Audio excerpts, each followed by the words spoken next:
Hi, Mike. Welcome back to the podcast. What are the primary factors leading to burnout among pastoral leaders in education? Hi, Chris. Thanks so much for inviting me back. I really appreciate it, and it's wonderful to be here. I really enjoyed our last conversation. I think there are a number of things that lead to burnout with pastoral leaders, but in particular, the common themes that I'm hearing every single day from the people that I work with is the volume of work. The sheer volume of work that they are having to deal with, and that coupled with the fact that there is not enough resources to deal with that volume of work. So the work keeps coming, and that would be manageable potentially if there were places that you could signpost people towards, those services were there to support. If everything was working at full operation and effectively, then I think the burnout wouldn't happen as regularly. But the problem is you've got a volume of work coming in and largely nowhere for it to go. Things get caught in the system, whether it be mental health, whether it be family support, whether it be attendance. All those things are such slow processes, and therefore the to-do list just kind of builds up and up and up, and it becomes almost like firefighting rather than being proactive, which I think a lot of safeguarding leaders want to be, is proactive, creating a safeguarding culture that means that these things don't bubble up to the surface in crisis. However, as we know, a lot of the systems are at breaking point, which means that everything is very kind of day to day. And I think that is a key factor that leads to burnout. One of the other areas that I've come to realize a lot recently is that people will say safeguarding has always been there. Yeah, okay, there have always been problems. But let's not forget the fact is that over the last 5 years, there's been an increase in the need for young people, for anyone actually, to have support. Post-COVID and lockdown, that increased a lot of stuff. Then I think there is a major issue with social media use and then the knock-on effect to certain, I won't say young people because I don't want to target them all the time, but actually their ability to socialize properly and well. And I think that has been quite a major issue, and that has kind of increased the workload for those in safeguarding. Let's go back 17 years to when I first started. You were seen as being very much like you're the support staff. You're paid for at the bottom of the ladder, as it were. You couldn't really make a massive living out of it. And you really didn't get that much support or resources. And it could be an add-on to someone else's position. Hmm. And unfortunately, that still isn't the case in a lot of organizations, a lot of establishments. Mainly, I've noticed it a lot within education, is passed on to someone who has already got a massive workload already. And so then they're having to deal with this increase in safeguarding and pastoral support that's necessary. And then that's it. It's just going to break them completely. Yeah, I think you're absolutely right. And from my own experience, I work with a lot of heads a year. I work with a lot of assistant heads. I work with a lot of people in sort of pastoral roles, whether it be send or directly kind of managing students and their day to days. But yeah, you're right. Often it's a bolt on to their job. Their main job is, let's say teacher of geography, but they're also, head of year 7. And those are two huge jobs. And potentially at one time they were manageable, if you get the balance right. But because the budgets are so squeezed on the curriculum side of things, there's an increased demand for that person to teach more than ever. And not only that, the class sizes are bigger than ever, and all the issues in the classroom are bigger than ever as well. So all of those aspects are larger. And then the volume of work with the safeguarding and the pastoral work is also there and increased. So you're right. It's the workload. It's also the complex nature of the cases, like you said, social media.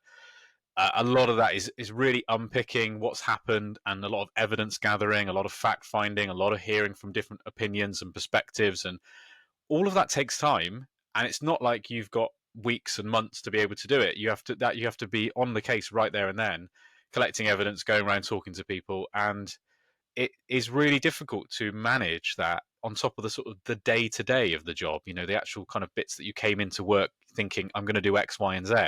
And then before you know it, you're doing something completely different because that's your top priority. And people in safeguarding and in pastoral roles, they're fantastic at multitasking and sort of changing direction and crisis management. But that used to happen less often. And now it kind of feels like it's almost kind of like a daily occurrence, is kind of like what's going to happen today. It's just almost waiting for the firefight to erupt, if you like. Yeah, the emotional toll of that role is that's something that I don't think people pay attention to enough. Is that when you've been through something very upsetting, very difficult, is being able to have that time out. You just can't. There's so many times within education, you just literally have to go from one thing to the next, and it's not healthy to do that at all.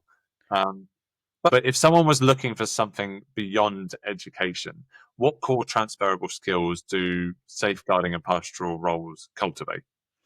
Yeah, it's a great question. And if you're someone listening thinking, you're thinking of a pathway outside of education, then please know it's completely normal. We talked about this last episode. We don't need to go into the data hugely again, but about 110 teachers resign every single day in the UK.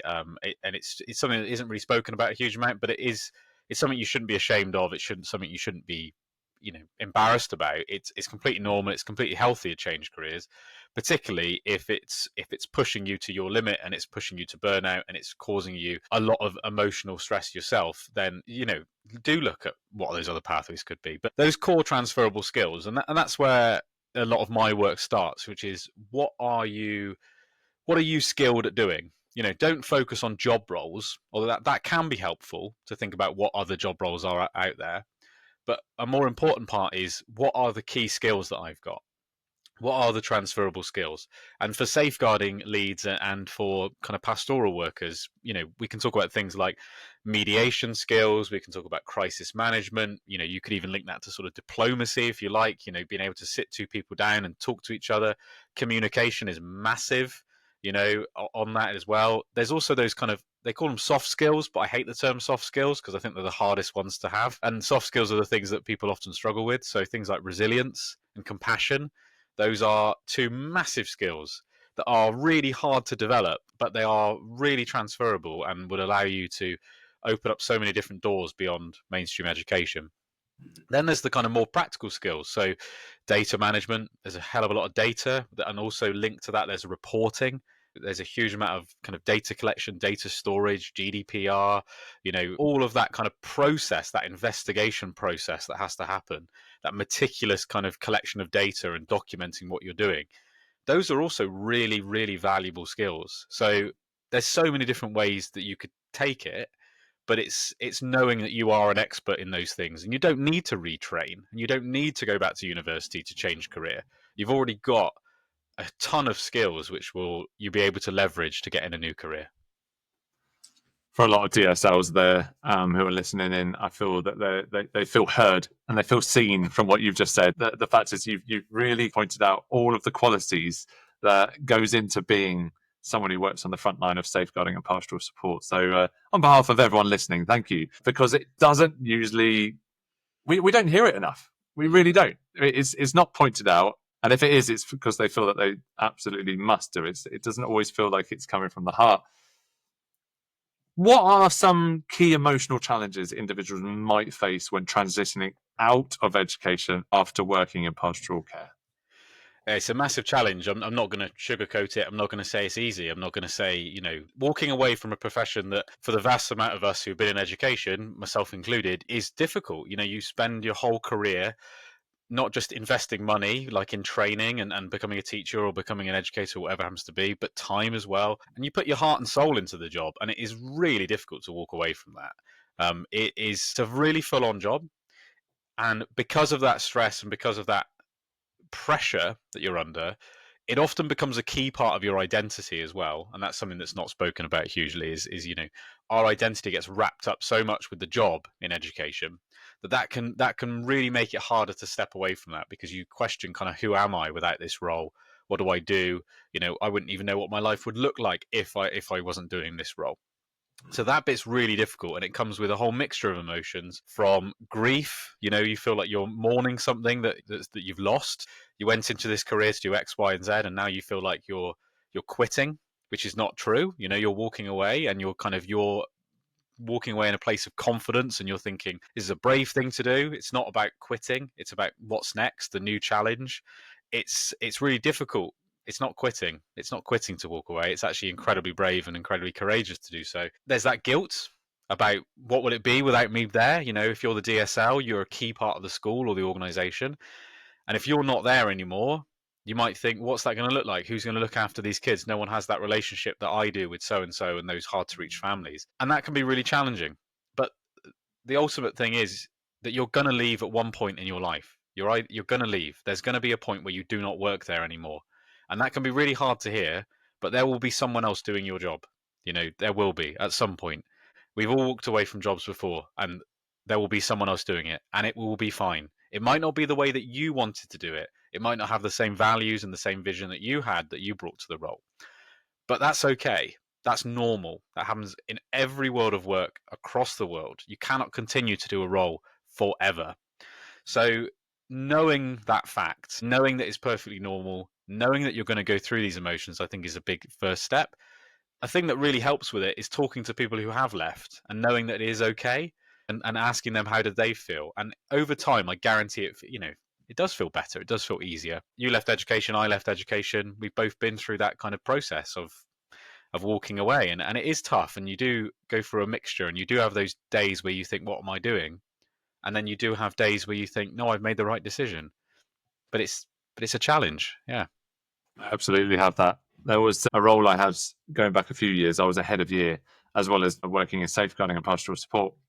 And this new head teacher took over, and they brought in a new policy that anyone who worked in a head position, as it were, so head of year, that they had to have a degree or they had to be a teacher, which meant that I wasn't able to be a head of year the following September. And I'd been with this year group since at the end of year 7. So I'd carried them all the way through, and it was just coming up to their GCSEs. And so I had to start looking for a new job. Now, unfortunately, I found a job working at a music college, which I absolutely loved because I love music. But I had to leave on the first week of their GCSEs. And that was the most difficult thing I've ever had to do. So years of working with these children, and then I wasn't going to be kind of seeing them through every single exam that they went through. I mean, it just so happened I had some colleagues there that were like, "Look, turn up as they're queuing up to go into the hall. You can come in," and I was like, "As long as you're escorting me, let's go through the rules." Stickler for policy here and procedure. But yeah, I was able to stand with my colleagues, and they actually allowed me to kind of welcome them in for their first ever GCSE exam, which was very emotional for me. For them, they're probably thinking, weirdo. But I also still got to sort out their leavers assembly and also their prom, which I really wanted to get involved in. But that whole emotional detachment, as it were, like you said, it's like having, I wouldn't say it's like leaving your children, but the thing is, sometimes you have a certain attachment to the students you work with. And I made a point, actually, when I left, I would never do that again. I would never get into a position where I have to have that kind of like connection with the students that I'm working with, because just walking away from that was so difficult. I know I'm probably not helping our listeners here, who are probably thinking, oh, I was really up for leaving a second ago. Now I'm not, because I don't want to go through the difficulty. So what is one piece of practical advice you would offer to a pastoral leader considering a career transition? I think the first bit is be really clear on your values. All the other practical stuff can come later. CV, LinkedIn, how to apply for jobs, all that sort of stuff. That's all practical advice. But the first bit that you really need to get grips with is your personal values. And yes, part of that is unpicking your skills, but it's what do you want more of in your career? What are the things that you're walking away from, that you are ready to let go of? What are the things that you think, I'm done with this because of X, Y, and Z. These things are pushing me out. And being really clear on that, and that will help inform what you want to do next. So for me, when I was leaving teaching, and for everyone I work with, I encourage them to do this, is to sort of make a sort of poster or mind map about, what are you ready to let go of? And for me, it was all these non-negotiable things, like the fact that in school you have to, I was working like 12-hour days, 1,000 emails a week, all that kind of stuff. I was like, I don't want to work in a place like this anymore.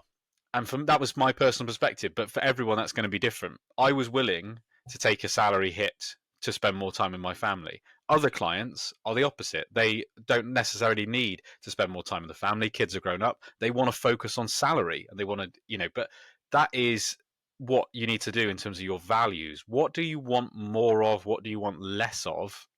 That's a key starting point for what you want the future to look like. And you can also extend that as well. You want to do a third list. You could talk about kind of, what are you proud of? What are you most proud of in your career? What are the bits that you will always hold on to? The difference you made. Now, you don't need to share those lists with anyone, but they are really good for self-reflection in terms of, where have you come from? What have you achieved? And what do you want the future to look like? That will help inform that vision and that timeline. And just writing it down can be very therapeutic and sort of cathartic to sort of get it all out. If I'm honest, I've still got mine stuck in front of me right now. It's things I'm ready to let go of is literally right in front of this screen. So, because it reminds me of the life that I once had. I'm still proud of that life. I'm still proud of the impact I had. That impact will never go away, but it reminds me of the things I don't have to put up with anymore, that I was ready to walk away from. And even in the days where, I'm working from home and things are busy, I think at least it doesn't look like that anymore. And for me, that's important. But that will be different for everyone. And that's why it's a good starting point. Yeah. So on the flip side of that, what is one common piece of advice that people give when they, well-meaning wise, that you would actually caution against, and why?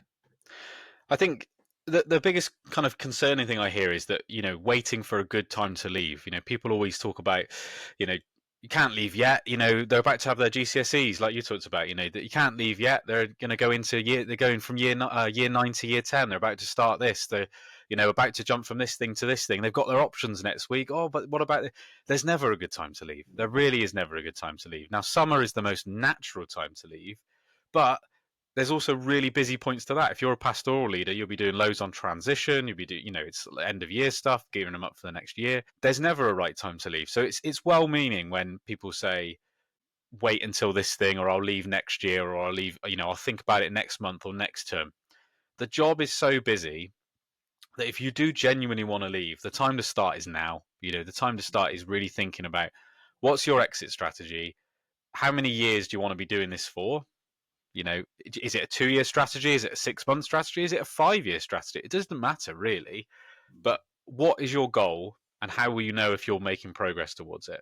Because there'll be lots of people listening to this, and I talk to a lot of people. I talk to hundreds and hundreds of teachers and educators who they've been telling me, I've been trying to get out for 5 years. And I'll say to them, okay, so what sort of things have you done? Well, and they'll be, oh, I've thought about it a lot. And that's not me like making fun of them. That's just saying, time slips by. It's really, really easy to get lost in a busy job. The day to day is so busy. Strategy is the last thing we think about, let alone in the workplace. In your own life, kind of just sort of gets pushed to one side in schools and education. So I think the best thing is, if you're thinking about this, do it from a position of strength, where you're in a good place, where you've got a strong self-awareness, so that you can start thinking about what next, rather than doing it from a place of burnout and like, I need to leave because I cannot go back. That is much harder to do it from that. It's not impossible, but it's harder to do it from that place. I think also it's worth looking into the connections you have with the people that you're supporting. Are they healthy for you?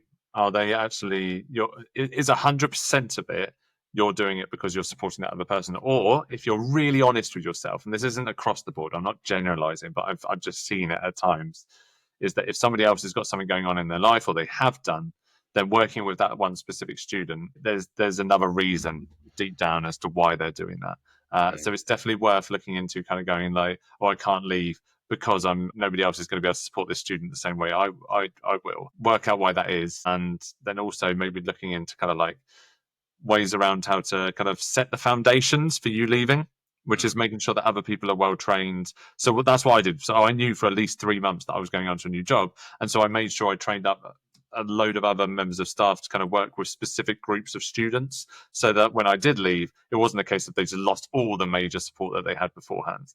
That other people were able to support them.